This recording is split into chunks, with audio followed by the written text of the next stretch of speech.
तो पहले उठने का नियम लें कि सूर्योदय के 1 घंटा पहले हम उठेंगे। देखो हमारी प्रार्थना मानना। तो इस समय सूर्योदय कई बजे होता है? लगभग 6 बजे, 6:30 बजे कर दो। 6। आप 5 बजे उठ जाइए और उठ करके सबसे पहला कार्य कीजिए, पृथ्वी के चरण स्पर्श कीजिए, भूमि के चरण स्पर्श कीजिए।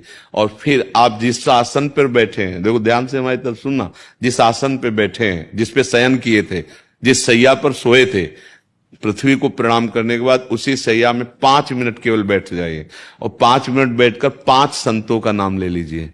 जैसे हम लोग श्री स्वामी हरिदास जी की जय, हरिवंश महाप्रभु की जय, हरिराम व्यास जी की जय, नागरीदास जी की जय, श्री ध्रुवदास जी की जय, 5 संतों के नाम याद कर लीजिए।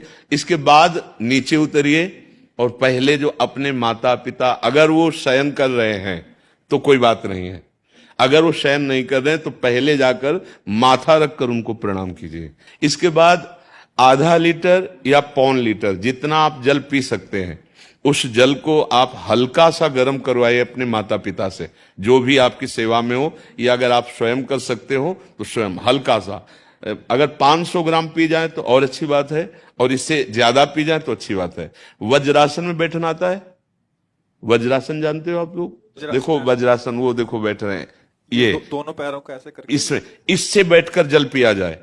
ये आपके ब्रह्मचर्य की रक्षा करेगा, कब्ज नहीं होने देगा और आपके मस्तिष्क की गर्मी को ठंडा करेगा। ऐसे वज्रासन में बैठकर धीरे धीरे 5 या 10 मिनट में जल पिया जाए, एकदम ना पिया जाए। गिलास में लेकर के 500 ग्राम जल धीरे धीरे उसको पिया जाए।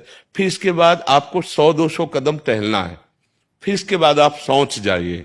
शौच अगर आपका पेट साफ हो जाता है, अगर नहीं साफ होता है, कोई ऐसी परेशानी लगती है, तो 1 चम्मच ईसबगोल की भूसी और छोटी हर का आधा चम्मच अगर रात्रि में दूध से या पानी से ले ले तो वो बार बार शौच नहीं लगाएगा, पर आपकी आंतें साफ हो जाएंगी। शौच जाने के बाद स्नान करें और फिर तुरंत, अगर आपको व्यायाम आता है तो करे, नहीं तो सीधा सरल बात होती है, 20 बार बैठ जाए बैठक और 10 बार लेटने वाली दंड।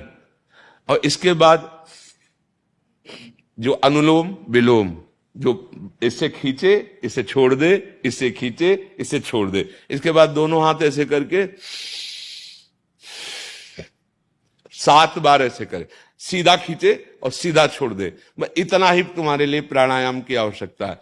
अब अपनी दिनचर्या में लग जा। जो पढ़ाई का कार्य दिया गया है, आगे तुम्हें और भजन की बात हम नहीं कह रहे, जो पढ़ाई का कार्य दिया गया है वो भगवान की ही पूजा है।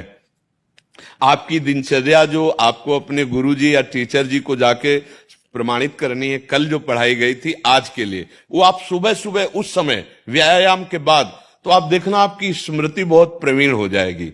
अच्छा, ये आपकी प्रातःकालीन दिनचर्या है। जब आप अपने गुरुदेव के पास स्कूल जाएं, तो हमें आजकल का तो अब पता नहीं, पर हम लोग जब जाते थे तो अपने गुरुजी को प्रणाम करते थे। तो जो स्कूल में आपको पढ़ाई पढ़ा रहे हैं वो तो बात है, अब आपको जो हम खास बात बताना चाहते हैं वो कि देखो अभी छोटे छोटे बच्चे हो, बच्चों में कुछ बच्चे ऐसे गंदे बच्चे होते हैं जिनके गंदी बातें दिमाग में आ जाती हैं और गंदी बातें वो करने लगते हैं आचरण में। आप लोग इतना तो जानते ही होंगे कि गंदी बातें किसे कहते हैं।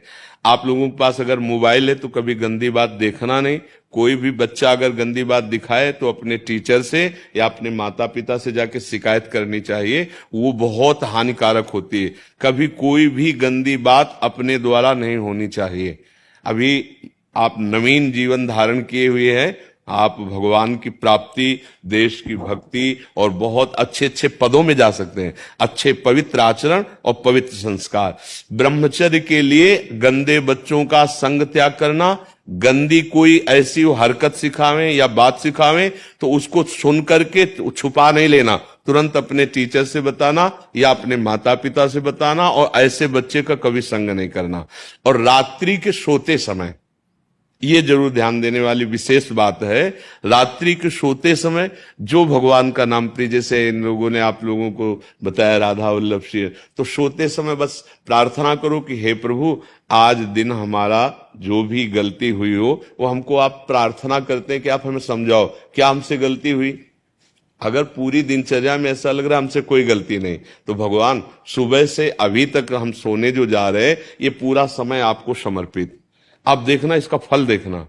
एक तपस्वी की तपस्या का जो फल होता है ना, उसका ये फल मिलेगा। और सोते समय बस राधा वल्लभ श्री हरिवंश, राधा वल्लभ श्री हरिवंश, इधर उधर ना सोचते हुए, ना मोबाइल देखते हुए, ना कोई गंदी बात मन में, और चुपचाप सो जाइए।